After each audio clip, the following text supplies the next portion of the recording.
Alright guys, today we're going to be taking a look at the second car in the Armored Train lineup. Remember, we did the first episode, I'll put a link to that up in the card section up there, of the main engine, and this is the second car in the 4-car lineup. We'll be doing 2 more videos on those 2 cars in the coming future, but this is going to be on the main gun car that has the 2 larger turrets. So this is one of my favorites. I think the main engine's pretty cool, but this one's awesome because this in Battlefield 1 is the car that you can actually get into and actually operate. I know you can drive the train, I believe, but I don't think you have any like machine gun abilities. In this one, you can actually get in and shoot these large turrets right here, and those are really cool. But before we get into that, I just wanted to mention something. The military Jeep kits are on the website, and I just finished restocking the World War I Battlefield 1 inspired anti-aircraft guns. These kind of go together. This is for sale on the website. I just made another batch of 50. You guys keep eating these things up, so I'll put links to both this and the military Jeep in the description if you guys are interested, and support the channel. You guys can get some cool Lego custom military kits.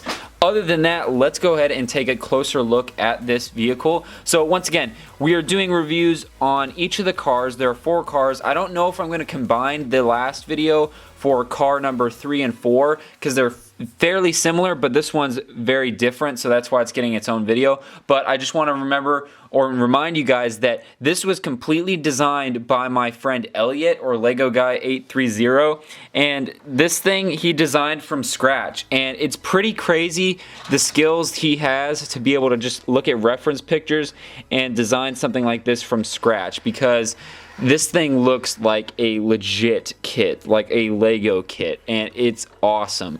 And he's done a great job, and like I said in the first video, if you guys want me to make this a potential kit, and it's going to be expensive, like I said, it's going to be like probably $400 plus for 4 cars, but you know, if you guys are really interested in that, let me know in the comments down below. But let's just start going over this. So obviously the color scheme is very similar to the first car being all black.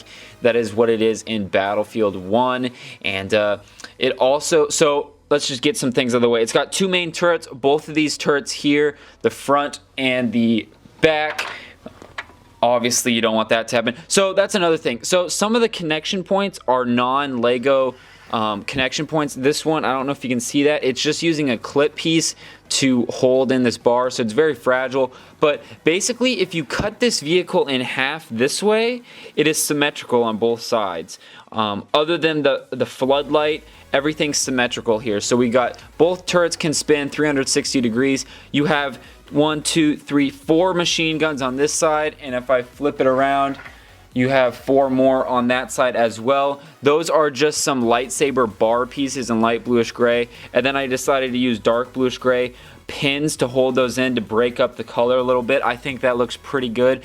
You know, you could paint those, but I think having a little bit of color pop looks good. So this is like one seriously armored car. You have like 8 machine guns, plus I don't know if these are, I think they're just larger machine guns, I believe. I can't remember in the game if they are just machine guns or if there's something else like a heavy cannon or something. I can't remember. Some of you guys that play Battlefield more, let me know in the comments down below.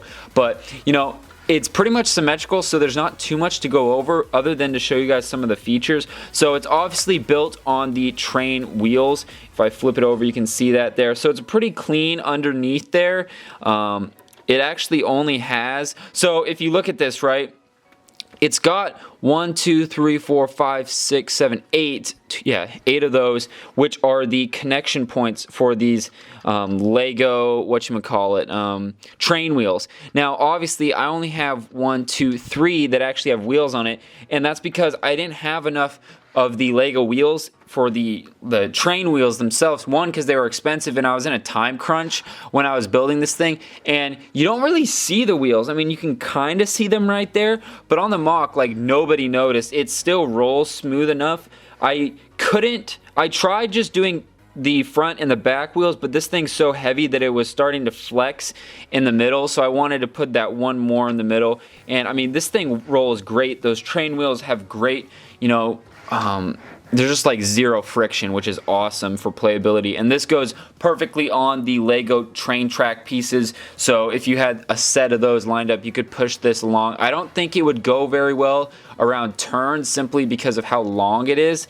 And you'd have to play with that. I'm not actually sure because these don't articulate. The wheels don't like rotate. They stay straight the whole time, but that's something you'd have to play with.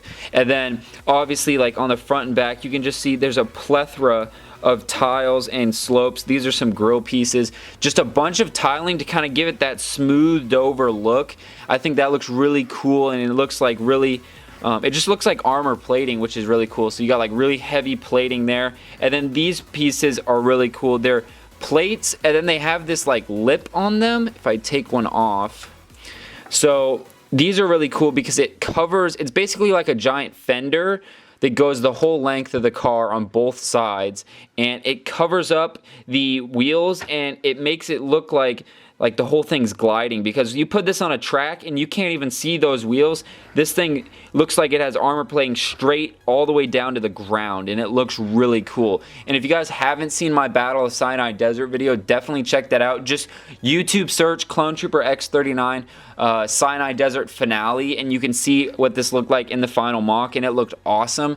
But I really like how you not only have those plates, but then you have tiles on top of that. Then you have some other plates that are kind of staggered, and it just looks like total armor plating. I really like keeping those studs on there because it looks kind of like rivets, and it just makes it look way more detailed. So I'm really happy with it. You know, on these turrets, there was these big like quarter dome pieces that he used, and those are cool. But obviously where you have the turret and the cannon barrel connection point, you can't really use that, so he did his best to use some slopes to kind of mimic that and make it as smooth of a transition as possible. Kind of hard to do, but it looks good enough, so I'm very happy with that. I mean, one other option would be you could just use 4 of these quarter rounds all the way around and then glue this permanently like on the side of one of these, but you know, this is at least using some Lego connection. It's not a real Lego connection, but at least you're not having to glue much, so I do like that aspect of it.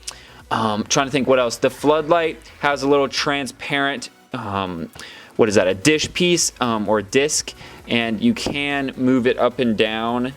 Not that that serves much purpose. See there, you can see the gun just fell off again. That's the other problem, is not having it a actual Lego connection. Like, I'm gonna just leave that off because it's gonna want to fall off again.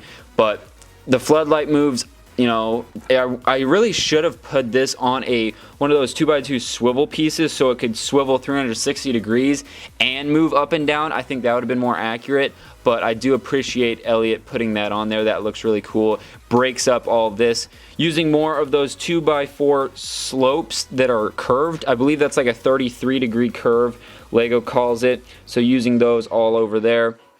And then you got like 2 hatches here, potentially to get the 2 gunners, or there would actually be 4, 1 on each side for these machine guns, and then obviously a little 2x2 round plate, or no, tile for the tops of both turrets. Those, I don't know if that's how they would actually get in through the tops, or if they'd go through here and then they would just walk over and this would be pretty open.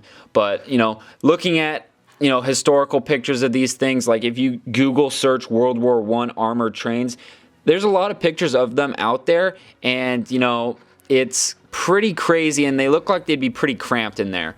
But, you know, one thing I also noticed, so on the back side here, you have the train connection piece with the little bumpers and this little swivel piece. But, so technically there is a front to this, and it's this side here. You can see, I don't know what these are. I don't know if those are horns. They're not machine guns, because there'd be no point to have machine guns in the front. But you can see there's a lot more grills, and you can see there's like this pointed piece, a lot more grills sloping at an angle like that, kind of as like a sled, or I can't remember what the technical term is, like a plow for that. You can see also there's like this wedge plate here that's kind of making that smooth transition. That looks really nice. I don't know what those are. I think they're horns, or maybe whistles. I'm not sure. I'd have to look, but those are something for sure. But I really like that transition. The front of this thing just looks really mean. I don't know if I can get it in focus because it's got to be so far away, but you guys can kind of get the idea of that. But yeah, I'm really excited with this. So I'll be doing more videos on the third and fourth car, and those will be coming out in the next probably month or so. I've been kind of spacing these videos out in between my normal schedule. If you guys don't know what that normal schedule is, it's every Tuesday, Thursday, and Sunday. So Tuesday, Thursdays, I do videos like this, and then Sundays we do my Battle of the Tet Offensive, or the Vietnam Mock series that I'm working on right now. So make sure you guys subscribe if you guys don't want to miss a video. That'd be awesome. Like I said in the beginning of the video, 2 kits are back on stock in the on the website, so I'll put links to that in the description below if you guys want to check those out. That'd be great. Other than that, thank you guys so much for watching. Thank you for the continuous support. Leave a like on the video if you liked it. Leave a dislike if you disliked it. And give me some feedback in the comment section below. What do you guys think of this? What do you guys think of the video quality? All the feedback would be awesome. And check out some more videos. I'll put a link to one. I'll put a link to the first car video right here. I'll put another video right here, and I'll put the subscribe button right there. Go ahead and hit that. That'd be awesome. Trying to reach 80,000 by the end of the year, and we're making good progress, guys. So, all right, I will leave it at that. Stay safe, have fun, and I'll see you next time.